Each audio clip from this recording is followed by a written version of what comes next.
sayapnya bagi para penuntut ilmu, karena malaikat-malaikat ini senang dengan apa yang dilakukan oleh mereka. Ridwan bima yasma, mereka juga senang dengan apa-apa yang dia dengarkan daripada omong-omongan yang baik. Zikir, sholawat kepada Nabi Sallallahu Alaihi Wasallam. Oleh karena itu beliau berkata, al-ilmu nurun. Ketahuilah bahwa ilmu adalah cahaya. Siapa ingin mendapatkan petunjuk dan cahaya, maka carilah ilmu. Begitu juga wal jahl ad-dhulmah. Kebodohan adalah kegelapan. Kalau kita bodoh, pasti kita kegelapan. Kita tidak mendapatkan petunjuk kalau kita gelap. Oleh karena itu, orang yang memiliki ilmu, orang yang menuntut ilmu, tidak berkata kecuali kata-kata yang baik. Fala yansah illa khair, dan juga tidak menasihati kecuali yang baik. Omongannya, kata-katanya, tindak lakunya, semuanya adalah kebaikan. Itulah orang yang berilmu. Beda dengan orang-orang bodoh, orang-orang yang mengikuti hawa nafsunya dan mengikuti jalan yang menyimpang. Dia tersesat, dia tidak mendapatkan petunjuk dan ilmunya tidak manfaat. Dan beliau menegaskan, siapa orang yang tidak dapat petunjuk itu, siapa orang yang bodoh tersebut, siapa orang yang tidak bermanfaat ilmunya, beliau menegaskan, yaitu orang-orang Syiah.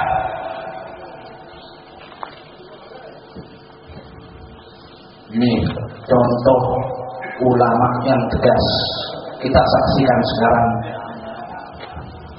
Sebenarnya ulama-ulama zaman dahulu seperti Habib ini,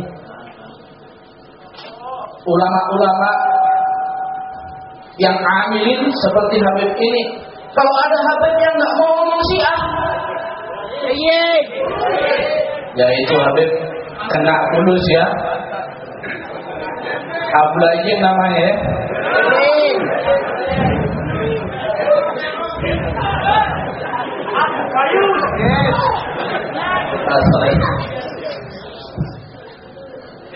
Begitu juga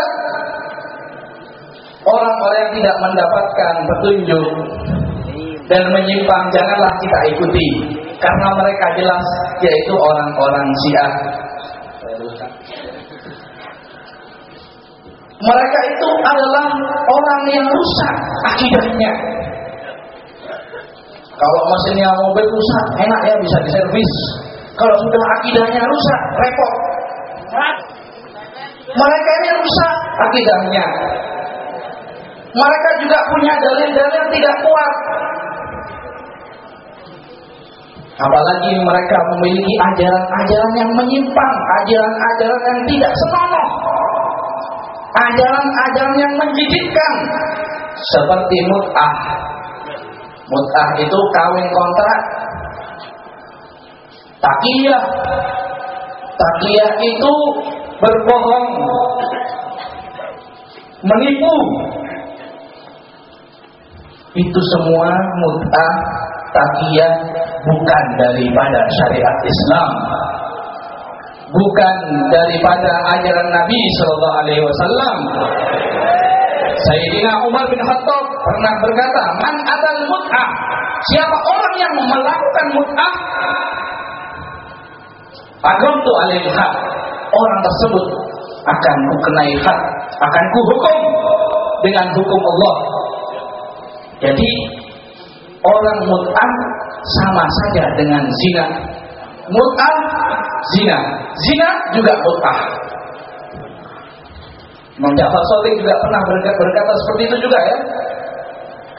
Al-mut'ah dia zina bi'aini. Mut'ah adalah zina. Oleh karena itu kita ikutilah jalan Nabi SAW. ikutilah sunnah Rasulullah SAW. Jangan sampai kita menyimpang. Nabi SAW bersabda, "Alaikum bisunnati wa sunnati khulafa'ir rasyidin al-mahdiyyin." Hendaknya kalian semua mengikuti sunnahku. Sunnah khulafa rasyidin. Siapa sekarang? Beliau bertanya, siapa khulafa rasyidin? Apakah khulafa rasyidin itu Khomeini?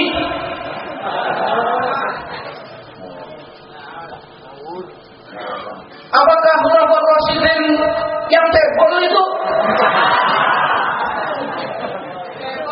Bukan, kata Habib ini khulafa rasyidin yaitu Abu Bakar, Sayyidina Umar, Sayyidina Uthman, Sayyidina Ali bin Abi Thalib.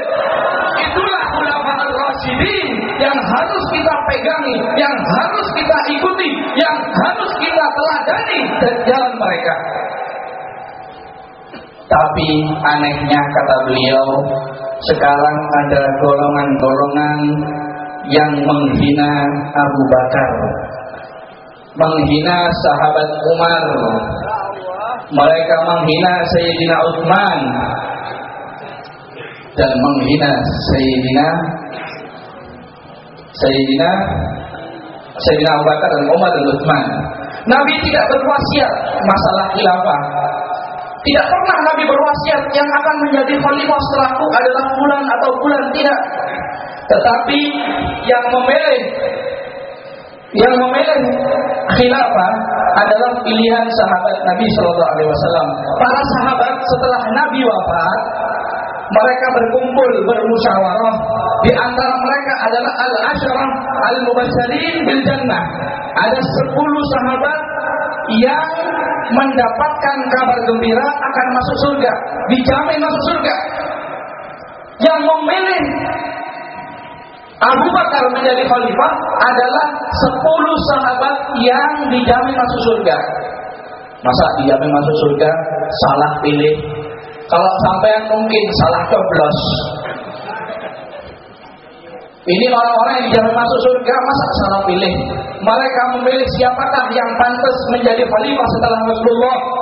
Dilihat yang pantas adalah Abu Bakar, maka Abu Bakar dijadikan khalifah setelah Rasulullah Sallallahu Alaihi Wasallam. Dan Abu Bakar orang yang pantas menjadi khalifah karena apa? Karena Nabi pernah bersabda, karena Sayyidina Abu Bakar pernah berkata, tatkala Nabi berdakwah menyampaikan risalah Allah dibohongkan oleh kaumnya, Abu Bakar menjawab, "In kana qala kada wa kada faqad shadaq."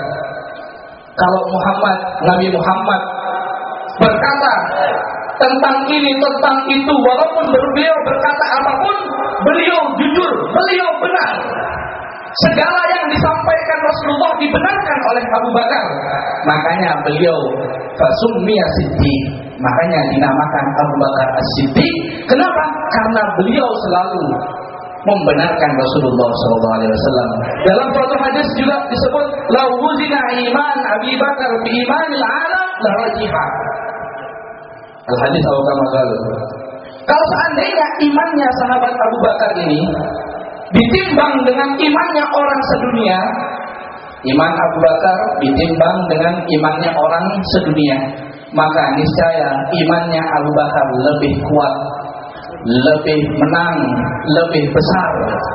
Begitu juga Umar bin Khattab, beliau ada siraj ahli jannah, lampu penduduk surga. Hasanatu Umar bi'adati nujum sama. Kebaikan-kebaikan Sayyidina Umar ini sangat banyak, sebanyak bintang-bintang di langit. Oleh karena itu, bagaimana kita tuduh sahabat-sahabat yang mulia itu, kita tuduh merampok, kita tuduh mencuri, kita laknat mereka, bahkan dimurtadkan oleh golongan Syiah. Bagaimana itu bisa terjadi? Jangan sampai kita diam. Mereka adalah para sahabat Nabi, orang-orang yang adil, tidak pantas dihina. Orang-orang yang mendapatkan kabar gembira dari Rasulullah SAW. Oleh karena itu kita patut membela sahabat Nabi kalau sahabat Nabi dihina, karena mereka adalah orang-orang pilihan dan orang-orang yang dimuliakan oleh Nabi, dimuliakan oleh agama, dimuliakan oleh Allah Subhanahu wa taala.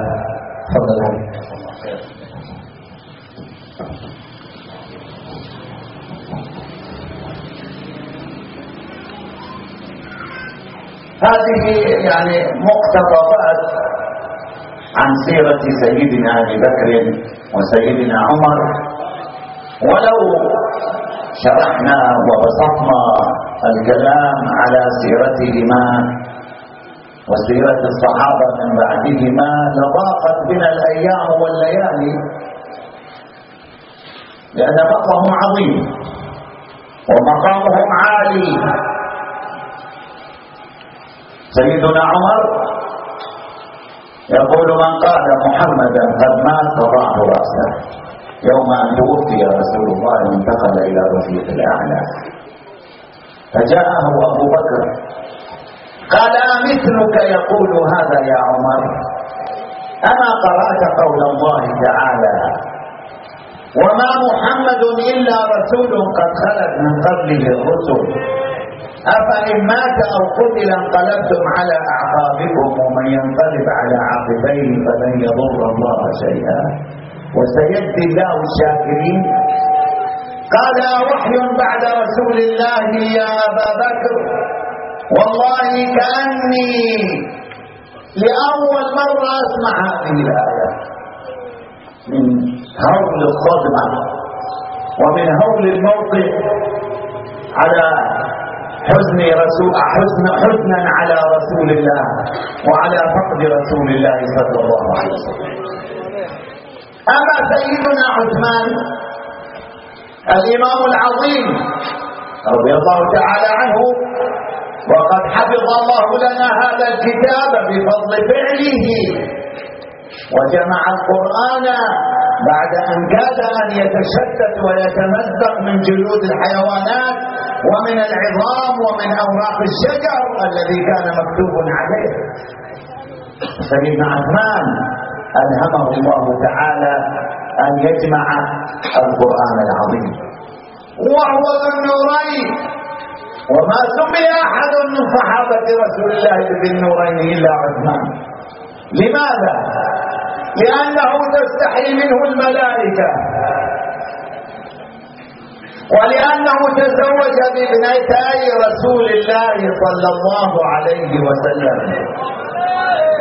ولو تعرضنا إلى سيرة عثمان لما كفى يوم ولا يومين ولا ثلاثة ولا أربعة ولا شهر ولا سنة. أصحابي كالنجوم يقول عليه الصلاة والسلام، أصحابي كالنجوم بأيهم اقتديتم اهتديتم. وكل واحد منهم أمة، كل واحد من الصحابة أمة، وجعل الله له مقاما ومزيا. سيدنا علي